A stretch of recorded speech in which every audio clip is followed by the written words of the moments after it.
ولأن مكتبة نمباي هي من أهم المكتبات اللي بتستخدم في تحليل البيانات بشكل طفيف والماشين ليرنينج بشكل أوسع، اخترت إن أنا أعمل لكم السلسلة دي. السلسلة دي هنتكلم بالتفصيل عن مكتبة نمباي وإزاي هي بتساعدنا في تحليل البيانات.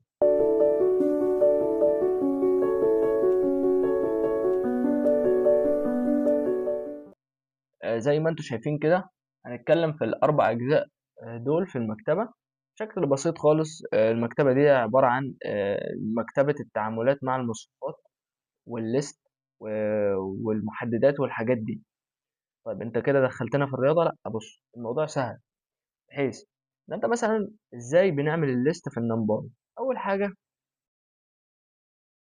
كده المفروض يا شباب ان احنا استدعينا المكتبة، واول حاجة عايزين نتعلمها ازاي نعمل ليست، ازاي نعمل اري يعني مصفوفة في مكتبة نمباي.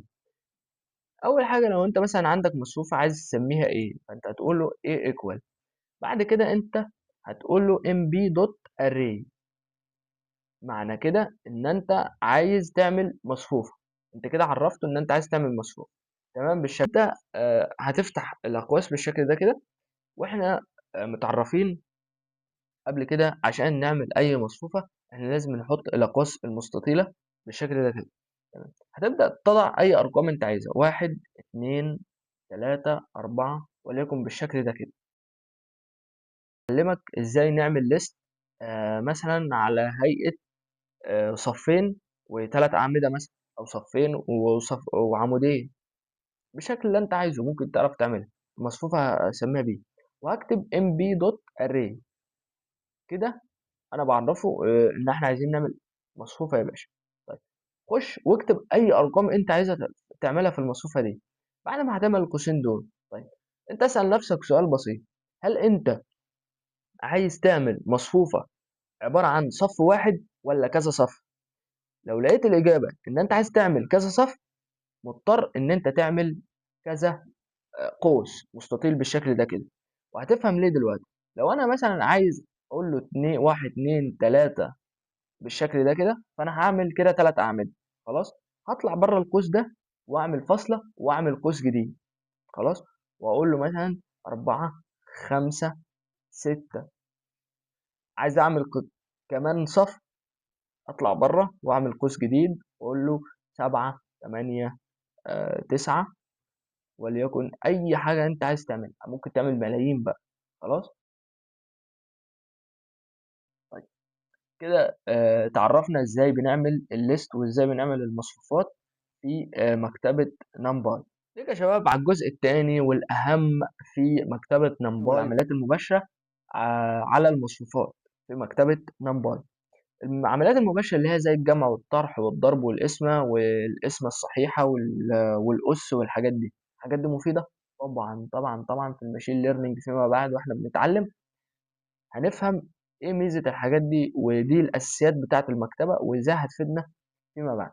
عشان ما اطولش، اول حاجه لو انا مثلا اتعرفت هنا ان المصفوفه A والمصفوفه B بالشكل ده كده، لو انا جيت اقول له انا عايز المصفوفه A دي وعايز اجمعها على 3 بالشكل ده كده، هو هيجمع كل عنصر داخل المصفوفة على 3. دلوقتي احنا شفنا الجمع واكيد الطرح زيه، بس انت هتقول له ايه ناقص لو انت عايز تطرح اي رقم من المصفوفة عامة. طيب لو احنا عايزين نقسم المصفوفة، لاحظ معايا بالشكل ده كده، لو انت عايز تقسم B على A، هو مش هينفذ المصفوفة دي. ليه بالشكل كده؟ عشان انت لو جيت تبص على البي لقيتها هو كام صف؟ 3 صفوف.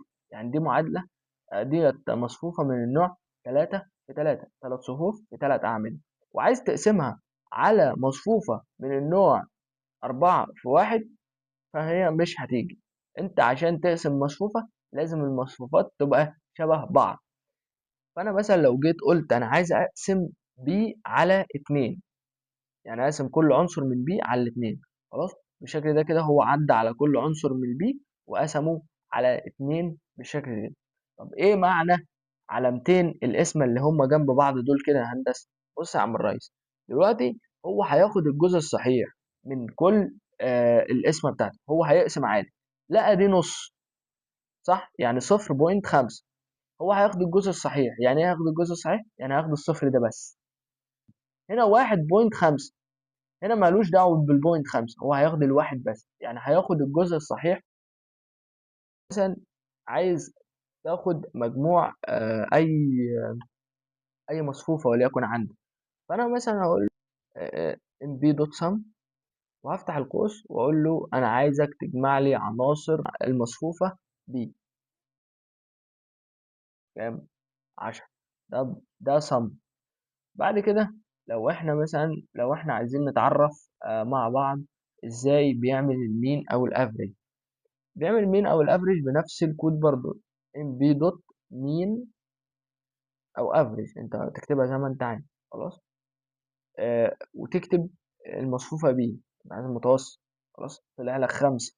نكون اتعرفنا على أهم الدوال وأهم العمليات المباشرة، وإزاي بنعمل الليست في مكتبة نمباي. وده تمهيدا للحلقات اللي جاية.